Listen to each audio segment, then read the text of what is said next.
Hello and welcome back to Camel Finance.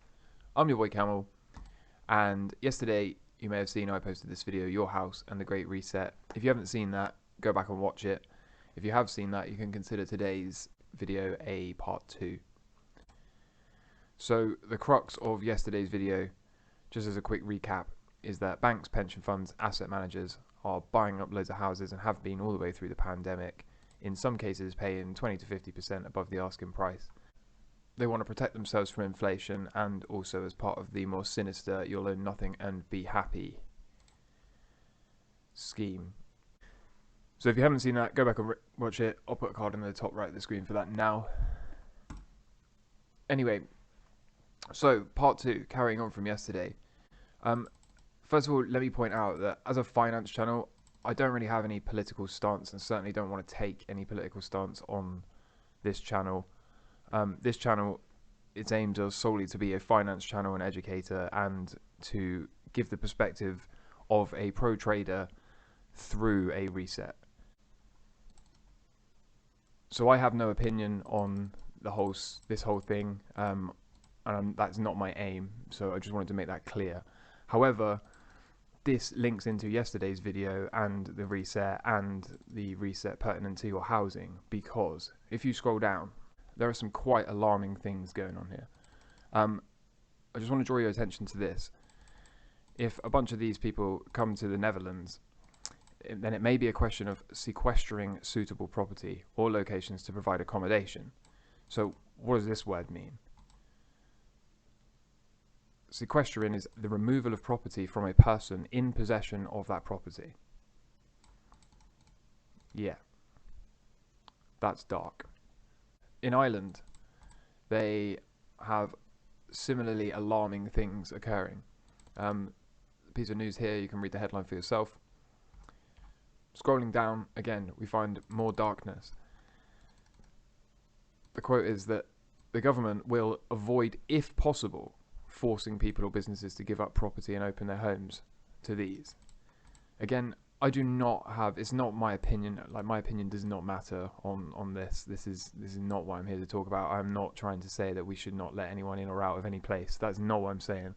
What I am talking about here is the alarming use of language that the government will avoid, if possible, forcing people or businesses to give up their property. Another article here, Ireland runs short of housing, and then you scroll down, and again, we've got more alarming language, in that they have found 500 locations that have been identified as part of the government's search for large properties that could be converted into homes. So I haven't seen anyone talking about this. I haven't seen anyone kicking up a fuss about this. I haven't seen anything on the news about this, other than perhaps in one or two places. But this is incredibly under the radar. Ireland also made an amendment in June of last year to the rights of housing, in which the take-home points I've jotted down here for you. The Irish government made changes to the private property laws, which allows governments to override private property rights. And this is the scary quote: "in favour of the common good." Let me say that again. Which allows the government to override private property rights in favour of the common good. What does that mean? And a third and final example for you. In the UK, I know because that's where I live, we have a £350 per month scheme. So not quite as sinister as the Irish or the Dutch. But the question I want to ask is, if you were to accept this, if you were to allow people to come into your house, any people, it doesn't matter who they are, any people, if you give them entry into your house and accept a government handout, what sort of rights are you giving away? What sort of rights are you losing, or what sort of rights are being taken from you?